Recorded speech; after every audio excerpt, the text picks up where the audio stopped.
Yo, hello everyone, and welcome back again to a brand new video. Need a checkout page for your Ecwid store? In this video, we will guide you throughout the process of creating and customizing a checkout page to provide a seamless shopping experience. Follow our steps to get started. So let's get started, guys. Before we start with this video, make sure to watch it from now till the end so you can have the full experience. So first of all, guys, let's head up to ecwid.com. So click on this website and you will be able to join them. Click on login so you have your account logged in and you have your everything set up. For me, I usually log in with Gmail since it is the easiest method and the fastest one.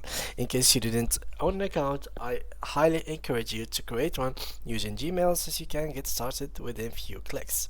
Now, as you can see, this is my account and now we have everything set it up. Let's get started first of all with the checkout page and how can we manage it. So first of all, here if we went to the settings, you will have store profile and other informations about your store. So make sure always in here in cart and checkout that doesn't need any premium plan. Let me just close this real quick. So here, catalog settings. So here you will have everything that you might need within the checkout page. So let's get through it and manage it step by step. So the catalog settings, out of stock products behavior. So this is a feature that comes with an upgrade, so we are not going to actually go through it a lot, but we're gonna give the idea of it. The out of stock product behavior is basically if the product is out of stock, then automatically it will show to you and the customer that this product is no longer available and they cannot order it. Now there is here other things, but we are not going to look at them. Here there is the product reviews. You always want to have product reviews within your website. It doesn't really matter if they are fake or true. Of course, we highly recommend if it is true. It always comes from the heart if it is the truth. But in case you bought this product from another website and you can tell that it is good, nothing bad with it, of course there is no problem to fake these basically these reviews as long as you keep them honest. So keep them honest, like fake them as a fake review so they are not yours, but keep them honest. Do not fake them at all. And here we have the checkout settings and why you came to this video. So the checkout settings, here we have the minimum allowed order subtotal and the maximum allowed order subtotal. So in this both section here, they are basically for the premium plan. Now what does it mean? Here basically if a customer didn't reach, so I like to use whiteboard, so let me just use a whiteboard. Let's go like that. All right, so let's say that you have a subtotal of $100 for example. So I'm gonna draw here $100. All right, so this is $100.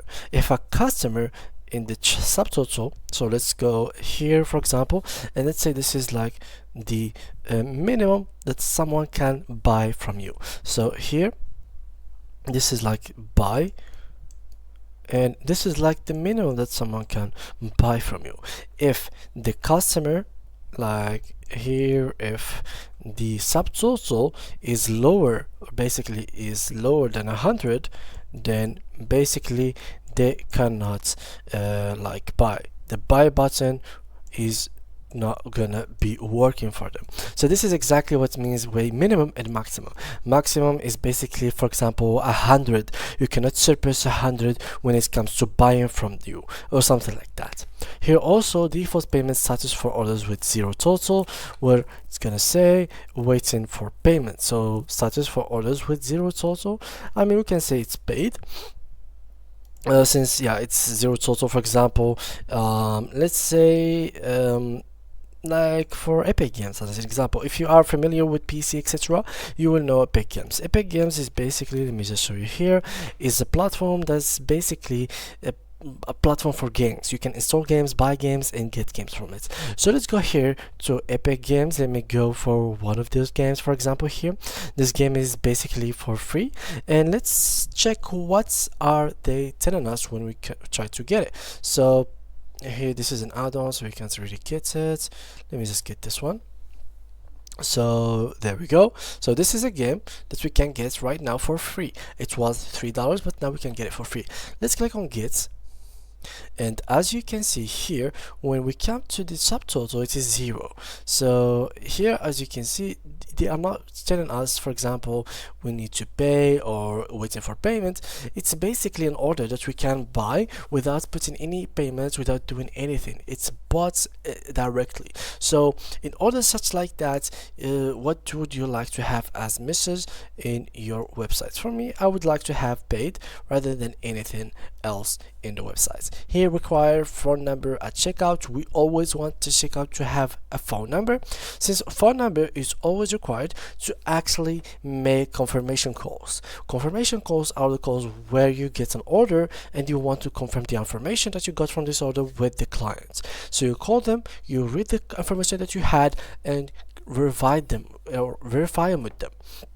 For example, they might make a mistake within the address or the shipping address. If they did that, well, that can cause a lot of problems for you, says, or for them, or both of you guys, because the product is gonna be shipped to a whole other location, and to make your client satisfied as a beginner, well, you have to reship it to their site, where it's going to be costing you a little bit more. So you either have to ask them to pay more, or basically you have to pay from your own money. So always have phone number allowed. When the buy now button is clicked for a product with options, open the product page and ask to select option, add products to carts. This is always what we want. Open bag. When the add to bag button is clicked, nope. Ask for the company name, nope. Ask for zip postal code, we don't want that. Ask for billing address during checkout, yep. Show buy again button, disable. Sort products in order details by time added, name A to Z, and custom order status. So basically here we have added like the checkout page main thing. Now to make sure to save everything that you are making throughout this page, so Control S to make sure that everything is saved. So now it is saved as you saw here, and this is the main settings that you have to own within the checkout page. If you want to have custom checkout fields and add custom fields to your checkout process to collect customer information that is not collected with the standard checkout form, this way you can edit your checkout page as per your business needs. For example, you can collect additional billing information, you ask for other related details, or get customer feedback on the shopping experience, or even get some customer notes about the product. In case you want that, then you have to get the premium plan. And yeah guys, that was it for today's video. I hope you enjoyed it. If you did, make sure to leave a like and drop out a comment down below. Thank you guys a lot, and see you guys in the next tutorial.